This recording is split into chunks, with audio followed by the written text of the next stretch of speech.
Hindutva is not a political ideology, but and which I think our viewers by now have clearly understood why. But at the same time, there is an interaction that Hindutva has, Arvindanji, with the India's political landscape in general. I mean, this could be political parties in a democratic setup, or the constitution, or various other public institutions. Uh, how satisfied are you with the application of Hindutva by political forces in India? Obviously, we have come a long way and we are going in the right direction. But do you think there's scope for improvement, and also the need for a greater depth in the way Hindutva is championed? I think not just by the political forces, but also I think everyone, people in general. Yeah. See, the first thing that we have to understand is that Hindu Rashtra is not a political goal to be achieved. It is a existential reality to be experienced by the individual. And Okay. our aim is proper political movement that is rooted in India, whether it is left or right. If it is rooted in India, naturally it will be a Hindutva movement. Okay. Let me give you a very interesting example.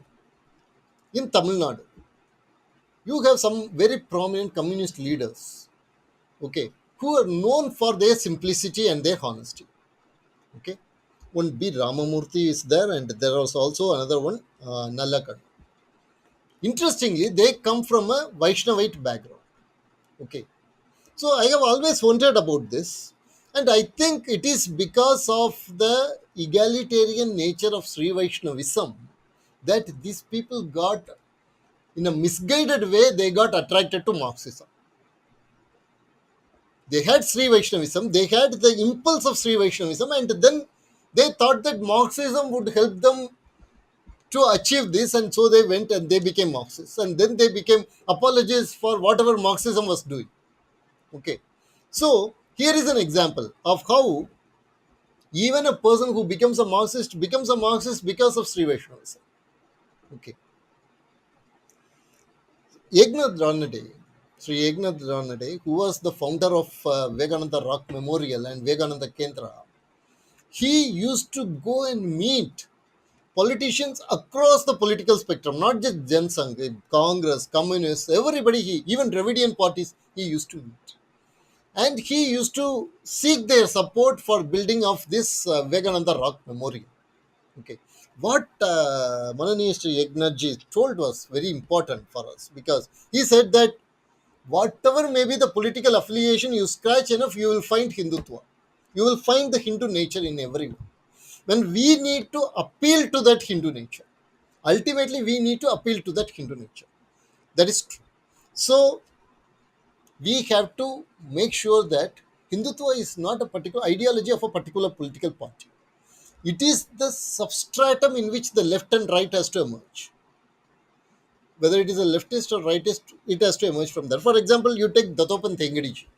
Datopan Tengediji was an example of a leftist Hindutva force that helped to do path correction, course correction for the general Hindutva movement. Okay. Now, that's it. With respect to Congress, okay, with respect to Congress, I find a very interesting transformation. We have a lot of problems with Jawaharlal Nehru, but Jawaharlal Nehru believed in the cultural unity of this nation. He considered this nation as one. He told that again and again, even in the parliament and also in Discovery of India, which is, for me, it is a very mediocre book. Nevertheless, in that book, you have the statement that India is culturally one.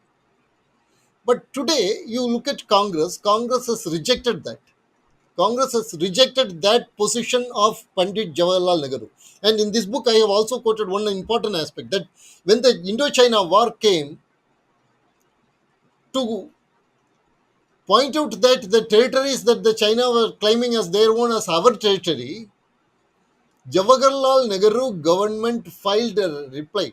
And in that reply, they quoted Vishnu Purana. Jawaharlal Nehru's government quoted Vishnu Purana to ascertain India's territorial integrity. Today's Congress is completely different.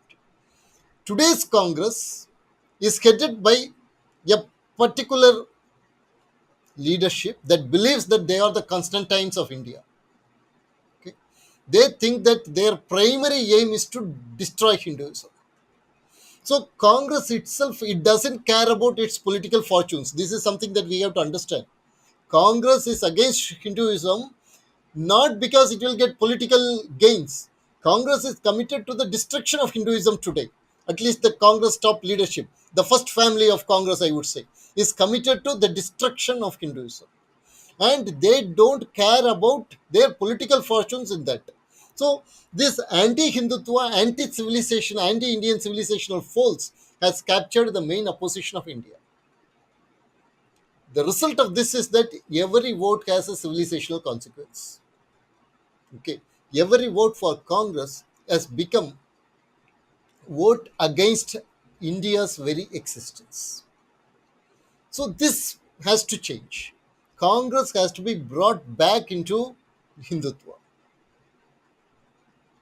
Okay, so the whether Congress is the opposition or in very long future whether it becomes a ruling party, whether BJP is being would be the ruling party for the next 20 years and after that it may become opposition party. Either way, the ruling party and the opposition party should have in unity in their axioms, and that unity, axiomatic unity, should be Hindutva.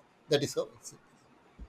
Absolutely, sir. And I think no matter which political party a person belongs to, or even a political ideology or like alignment, like you mentioned, be it an environmentalist or somebody who wants to speak up for egalitarianism or somebody who wants to focus on prosperity, all of these ultimately have to be rooted in Hindutva to actually serve our people, because that is when our politics will resonate, our civilizational sort of identity, and our civilizational sort of trajectory, that where the destiny that we have, and the place that we should be going.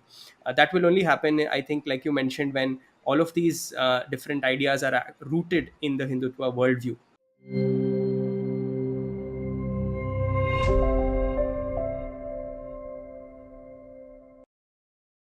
Please remember to subscribe to us and switch on the notifications for this channel.